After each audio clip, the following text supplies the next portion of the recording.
Alors, nous avons vu que deux fractions étaient égales si l'on pouvait passer de l'une à l'autre en multipliant ou en divisant le numérateur et le dénominateur par le même nombre. Donc nous avons par exemple pu démontrer que 6 huitièmes était égal à 3 quarts, puisque pour passer de 6 à 3 et de 8 à 4, on divise par le même nombre, on divise par 2. 3 quarts est lui-même égal à 9 douzièmes, puisque 3 fois 3 égale 9 et 4 fois 3 égale 12. Et on avait aussi prouvé que 3 quarts était égal à 33 44e, puisque 3 multiplié par 11 donne 33. Et si on multiplie 4 par le même nombre 11, on trouve 44. Bref, des fractions égales, on peut en trouver une infinité. Mais si maintenant je vous demande, parmi toutes ces fractions, laquelle vous paraît la plus simple? Eh bien, celle qui naturellement va paraître le plus simple, c'est 3 quarts. Tout simplement parce qu'elle utilise des nombres au numérateur et au dénominateur plus petits que les autres. Alors, trouver des fractions égales va nous permettre de simplifier une fraction. 6 huitièmes, je peux l'écrire plus simplement en trouvant une fraction qui lui est égale, mais avec un numérateur et un dénominateur plus petits. Pour trouver des fractions égales avec un numérateur et un dénominateur plus petit, il faudra forcément diviser le numérateur et le dénominateur par le même nombre.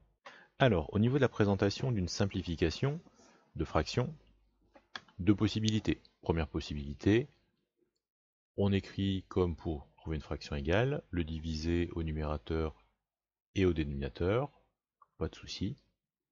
Une autre façon de présenter les choses, c'est d'utiliser une décomposition du numérateur et du dénominateur. Je m'explique. 6, je peux l'écrire 3 fois 2. 6 est un multiple de 3.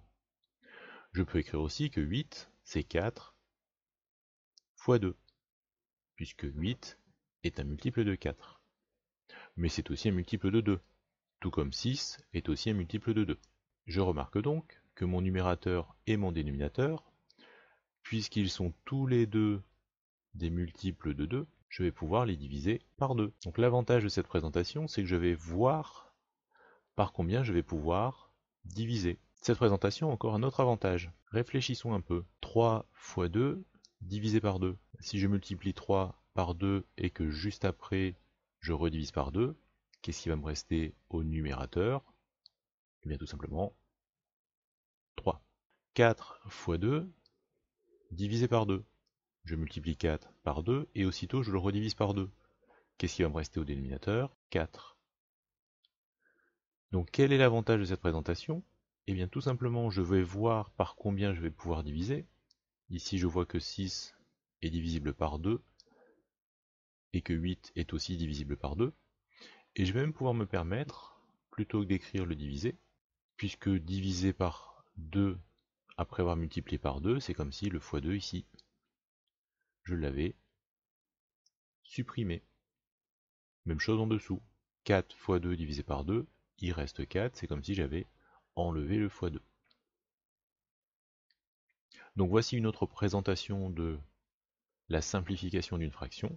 On va en redonner un autre exemple. Alors par exemple, je souhaite simplifier la fraction 24 42e. Alors je préfère passer par la méthode de la décomposition, tout simplement parce qu'elle est plus visuelle. Alors 24 est un nombre pair, donc 24 je vais pouvoir l'écrire 2 fois quelque chose. 24 c'est 2 fois 12. 42 c'est aussi un nombre pair. 42 c'est 2 fois 21. Je m'aperçois que je vais pouvoir simplifier ici par 2, puisque 24 est un multiple de 2, et 42 aussi.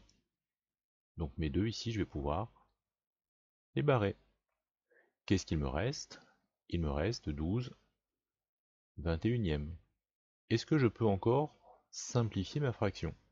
Alors je réfléchis, est-ce que 12 et 21 sont tous les deux dans la même table? Est-ce qu'ils sont tous les deux multiples du même nombre? Bah oui, 12 est dans la table de 3, c'est 3 fois 4, et 21, c'est 3 fois 7. Je vais donc pouvoir encore une fois simplifier, mais cette fois-ci par 3, puisque 12 divisé par 3 me donnera 4, 21 divisé par 3 me donnera 7.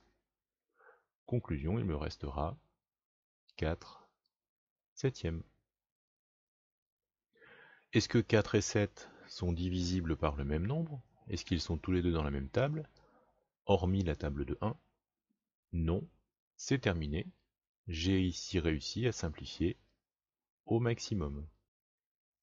Alors on aurait pu gagner un petit peu de temps en remarquant que 24 et 42 étaient tous les deux des multiples de 6. 24, on peut l'écrire 6 fois 4, et 42, on peut l'écrire 7 fois 6. 7 fois 6, 42.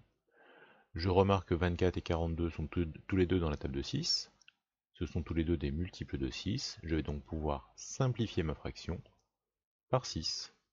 C'est comme si j'avais divisé le numérateur et le dénominateur par 6. Il va me rester 4 septièmes.